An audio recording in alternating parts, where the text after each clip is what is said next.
This is a tutorial on how to make this flashlight transition to turn day into night. Push the fucking pack off of the porch or break a pound down. Get the scrap if it happens. The difficulty level is a 2 out of 5, and the techniques and concepts used include masking, keyframing, green screen, and video layering. The apps we will use to demonstrate is CapCut, but we will also explain how to do this in VN Video Editor, and here are some examples on how to apply this to your niche. Pause to read. And now, into the tutorial. First, in order to create this transition, you'll need 3 clips. The daytime clip, where you go into position and stand in one place. The nighttime clip, where you start from that same place and then end the video.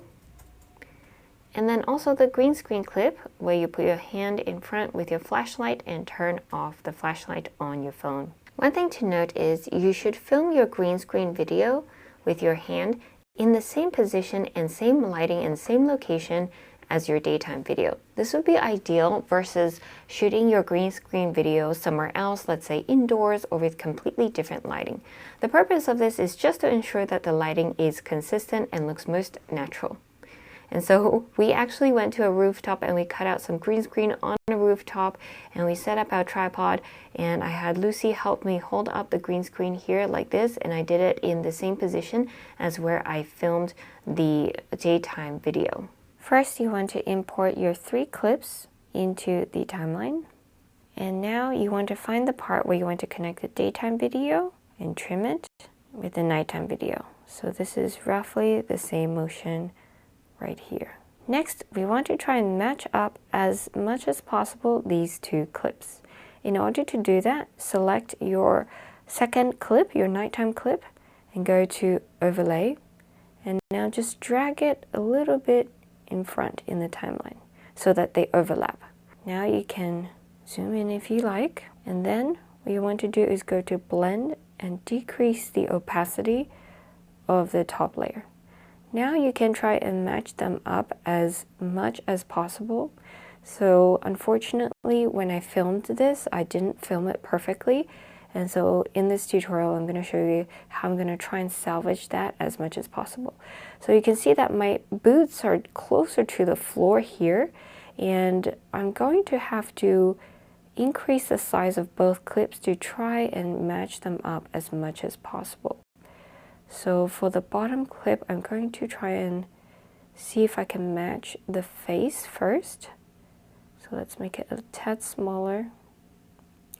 And try and match the face and also roughly where the wall is as well, and also roughly where the buildings overlap. So this seems to be somewhat close. Unfortunately, like I mentioned, when I filmed it, it was not the right positioning, so it won't really be perfect. But I think as long as the main building here is overlapped and as well as the walls here are roughly overlapping, this might still be able to work. Alright, so now it is roughly lined up. Let's go back and make the opacity the original 100%, and let's put it on the main track. So you can see that it's not a perfect match, but nonetheless we can try this out first and then see if we'll make more adjustments later on. And now we have our green screen video of turning the flashlight off. Turn this into an overlay by tapping on Overlay, and now you can see it's overlaid on top of the other 2 clips. If you want a refresher on this concept, head to Lesson 5 on Intermediate Editing.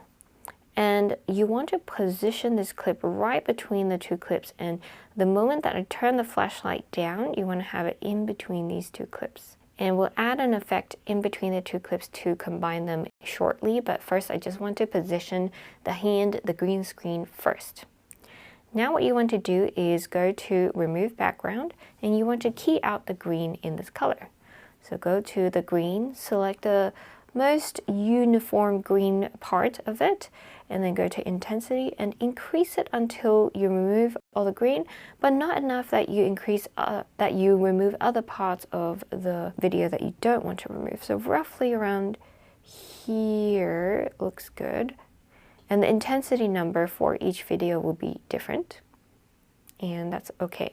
Now you can see that this video has other parts that weren't covered by the green screen that we have to remove.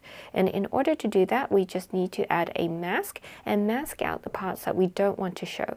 So tap on mask, let's do a circular mask, and now just adjust the size, maybe roughly the size, and then rotate it with your fingers, with 2 fingers, and just move it just on top of your hand so that you nicely cover all the areas that your hands come up. And then just go through the clip and double check and make sure. So you can see on the bottom there, it actually gets cut off a little bit. It won't matter too much because we're going to increase the size of the hand, like so, maybe even more. And so it won't matter so much if some parts of it weren't showing.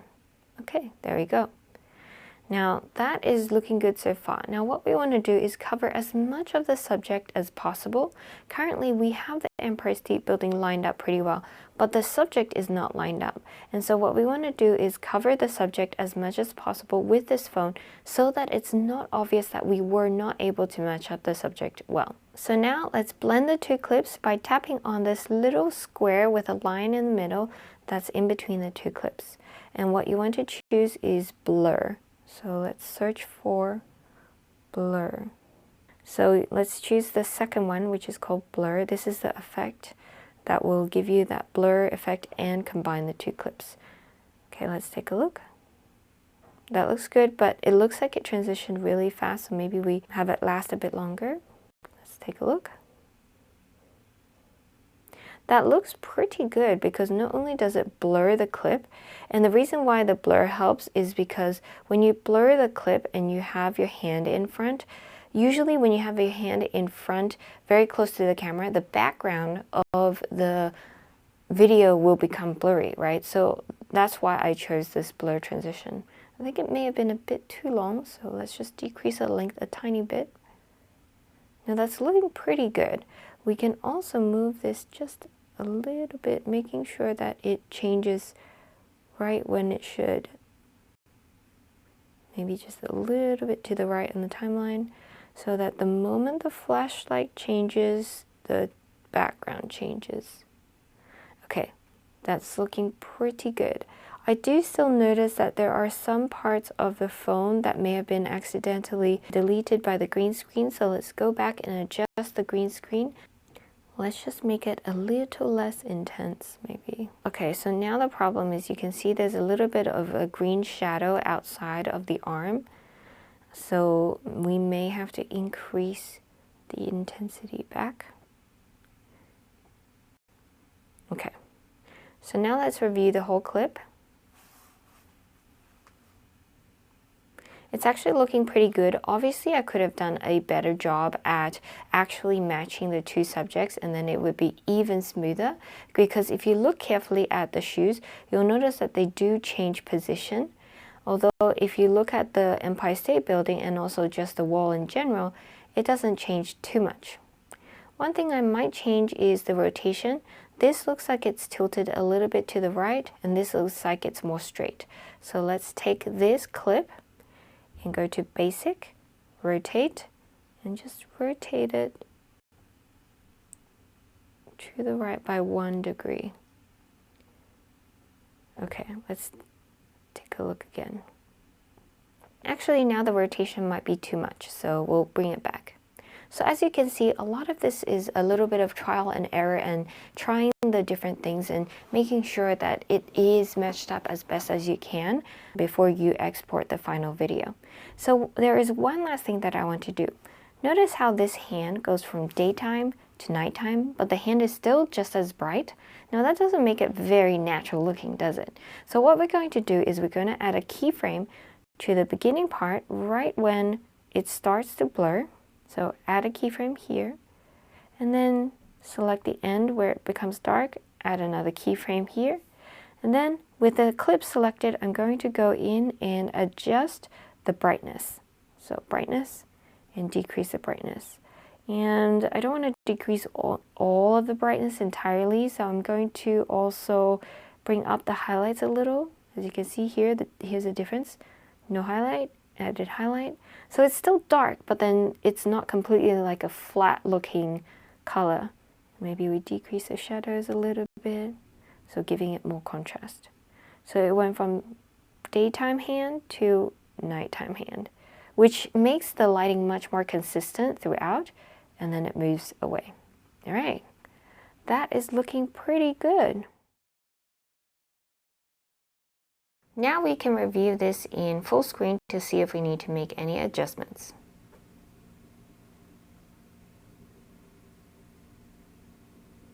It looks pretty good. I do think that unfortunately there are some parts of the green screen that still show on the hand, so a tip next time would probably be to not have your hand be so close to the green screen. Instead, have it further away so that it won't reflect on your hands, and that way you can really adjust the intensity of the green screen a little more to cut out these green reflections on the hand. Unfortunately, right now, if I go in and try to enhance the intensity of the green, it would ultimately delete a lot of the phone, and it would create this deletion from the phone and other parts of the video that have green. So I'm going to leave the slightly green outline there and just hope that it's not so noticeable. Another thing I might try to do is I might go into the adjustment and try to remove the green from HSL here. So I can select green and just decrease the green saturation and see if that helps. Okay, let's take another look in full screen.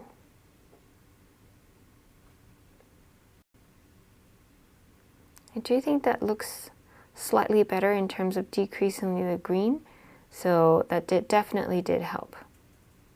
All right, so I think this is good for the final video. We can export it now. Now to export, just make sure you have 1080p selected, 30 frames per second, and hit export.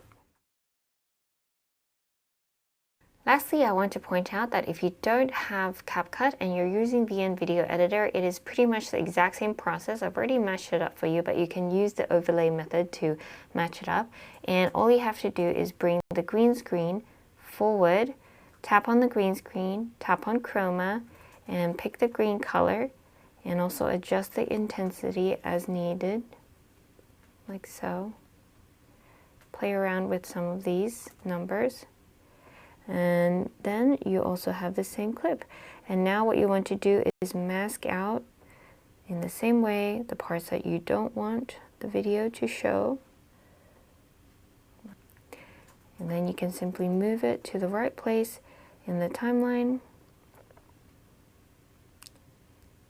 Here where it goes down. And then also adjust the size of this clip so that it covers the subject enough so that it's not too obvious that it wasn't matched up. Now, in between the two clips, you can use the blur animation to blur them together, like so. And you will have to adjust the length of the duration of the blur, where the green screen is once you have adjusted the blur. So it will look something like this, right?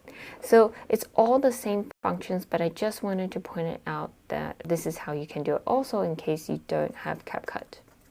I do want to point out though, however, that inside VN Video Editor, if you add keyframes and then you go in and adjust the brightness here, it won't animate the brightness. So as you can see, the brightness is the same. It's consistent throughout. So this keyframe only changes motion, such as the size, for example, like this, or the position, but it won't change the brightness as it can in CapCut. So in this sense, CapCut still has a lot more advanced functions with keyframing.